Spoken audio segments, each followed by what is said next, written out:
मुलीचा तो प्रकार सुरू झाला. बापरे, ही मुलगी किती हरामी आहे बघा. संपूर्ण महाराष्ट्र हादरून गेलाय. एका मध्यम आकाराच्या शहरातील गजबजलेल्या बसस्टँडवर ही घटना घडली. संध्याकाळची वेळ होती. बसस्टँडवर नेहमीप्रमाणे गर्दी होती. कोणी आपल्या बसची वाट पाहत होतं, कोणी चहा पित होतं, तर कोणी फेरीवाल्यांकडून काहीतरी खरेदी करत होतं. याच गर्दीत एका कोपऱ्यात आदित्य नावाचा 23 वर्षांचा तरुण बसला होता. तो नुकताच एका मोठ्या नोकरीच्या मुलाखतीसाठी आपल्या गावाहून शहरात आलेला होता. त्याच्या डोळ्यात भविष्याची स्वप्न होती, पण त्याचबरोबर मनात एक अनामिक हुरहुरही होती, कारण ही मुलाखत त्याच्या आयुष्याला कलाटणी देणारी ठरणार होती.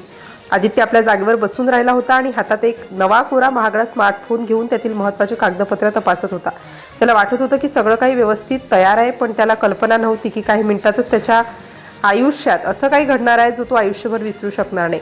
बसस्टँडचा गोंगाट, अनाउन्समेंटचे आवाज आणि लोकांची लगबग यामध्ये तो पूर्णपणे आपल्याच विश्वात हरवलेला होता. आणि नेमकं याच वेळी गर्दीतून एक तरुणी हळूहळू त्याच्या दिशेने येताना दिसली. तिचा चेहरा अतिशय साधा, निरागस आणि काहीसा हतबल वाटत होता, पण तिच्या नजरेत काहीतरी वेगळंच होतं, जे कदाचित त्याच क्षणी कोणाच्याही लक्षात आलं नसतं. ती सावकाश चालत आदित्यच्या जवळ पोहोचली आणि तिथेच थांबली. तिच्या चेहऱ्यावरचे भाव पाहून कोणालाही वाटलं असतं की ही मुलगी खरोखरच काही अडचणीत आहे. तिने अत्यंत नम्रपणे आदित्यला विचारलं, एक्सक्यूज मी, माझ्या फोनची बॅटरी संपली आहे, मला अर्जंट माझ्या आईला फोन करायचा आहे, तुमचा फोन 1 मिनिट देऊ शकाल का? खूप मोठी मदत होईल तुमची. तिच्या आवाजातली विनवणी आणि डोळ्यातली आगतिक इतकी खरी वाटत होती की कोणालाही तिच्यावर शंका घ्यायला वावच उरला नसता. पण इथेच खरी गोष्ट लपलेली होती, जी त्या क्षणी कोणालाच उमगली नाही. आदित्य स्वभावाने अतिशय मदतीचा आणि विश्वासू माणूस होता. लोकांना मदत करणं हा त्याचा स्वभाव होता. तिच्या त्या केविलवाण्या चेहऱ्याकडे आणि विनंतीकडे बघून त्यानं एका क्षणाचे विचार न करता आपला महागडा स्मार्टफोन तिच्या हातात दिला आणि म्हणाला, हो नक्की घ्या. त्याला वाटलं की एक साधी मदत आहे, काही मिनिटाचीच गोष्ट आहे, पण त्याला हे माहीत नव्हतं की या एका निर्णयाने पुढच्या काही मिनिटात काय वादळ उठणार होतं. फोन हातात घेताच ती तरुणी थोडी बाजूला सरकली. तिने पटकन एक नंबर डायल केला आणि फोनवर बोलत असल्याचा आव आणला, पण तिची नजर मात्र सतत आजूबाजूला भिरभिरत होती. जणू ती कोणाची तरी वाट पाहत होती किंवा कोणाला तरी इशारा करण्याच्या संधीच्या शोधात होती. आदित्य मात्र याकडे अजिबात लक्ष न देता पुन्हा आपल्या कागदपत्रांमध्ये गुंतून गेला होता. त्याला वाटलं नव्हतं की समोर काहीतरी वेगळंच शिजतंय. बसस्टँडच्या प्रवेशद्वाराजवळ एक लाल रंगाची पल्सर मोटरसायकल उभी होती. तिच्यावर बसलेला एक तरुण गेल्या काही वेळापासून तिथेच घुटमळत होता, जणू कोणाची तरी वाट पाहत होता. फोनवर बोलण्याचं नाटक करत असतानाच त्या तरुणीने सूक्ष्मपणे त्या बाईकवाल्याकडे एक नजर टाकली, एक इशारा दिला आणि तो इशारा मिळताच त्या तरुणाने आपली बाईक हळूहळू आदित्य आणि त्या मुलीच्या दिशेने आणायला सुरुवात केली. आता हवेत काहीतरी विचित्र तणाव निर्माण झाला होता, जो फक्त त्या दोघांनाच जाणवत होता. काही क्षणातच ती मुलगी फोनवर बोलण्याचं नाटक थांबवत मोठ्या आवाजात म्हणाली, आई मी लगेच येतेय. पण गंमत म्हणजे ती फोन आदित्यला परत न देता तसाच स्वतःजवळ ठेवून पुढे चालू लागली. आदित्यने हळूच विचारलं, झाला का तुमचा फोन? त्यावरती चालता चालताच म्हणाली, हो जस्ट 1 सेकंद मेसेज करते, आणि अजून पुढे सरकली. आदित्यच्या मनात या क्षणीही कोणतीच शंका आली नव्हती, पण आता परिस्थिती वेगाने बदलत होती. तेवढ्यात तो लाल पल्सरवाला तरुण अचानक वेगाने त्याच्या दिशेने आला आणि बाईक थोडी धीमी केली, आणि याच क्षणी असं काहीतरी घडलं ज्याची आदित्यने स्वप्नातही कल्पना केली नव्हती.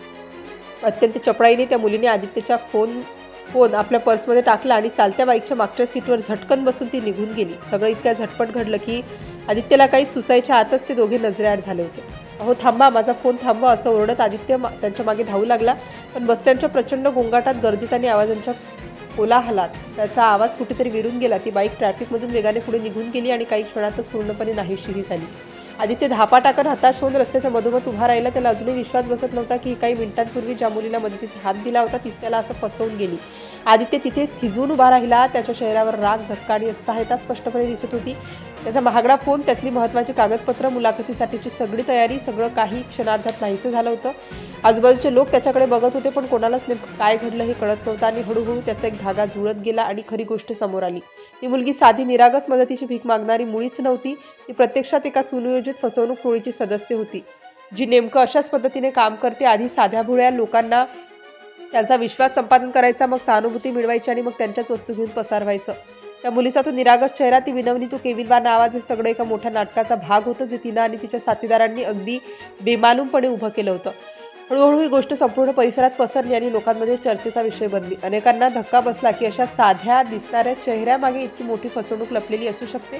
आदित्यसाठी हा अनुभव फक्त एका फोनच्या नुकसानीपुरता मर्यादित नव्हता, तर तो त्याच्या आयुष्यातला एक कटू पण महत्त्वाचा धडा ठरला. या घटनेने त्याला आणि ऐकणाऱ्याच्या प्रत्येकाच्या मनाला एक धडकी भरते की आपण प्रत्येक वेळी मदत करताना थोडा विचार केला पाहिजे. समोरचा चेहरा कितीही निरागस, केविलवाणा किंवा विश्वासार्ह वाटला तरी सार्वजनिक ठिकाणी आपल्या मौल्यवान वस्तू आणि विश्वास दोन्हीही जपून वापराव्यात.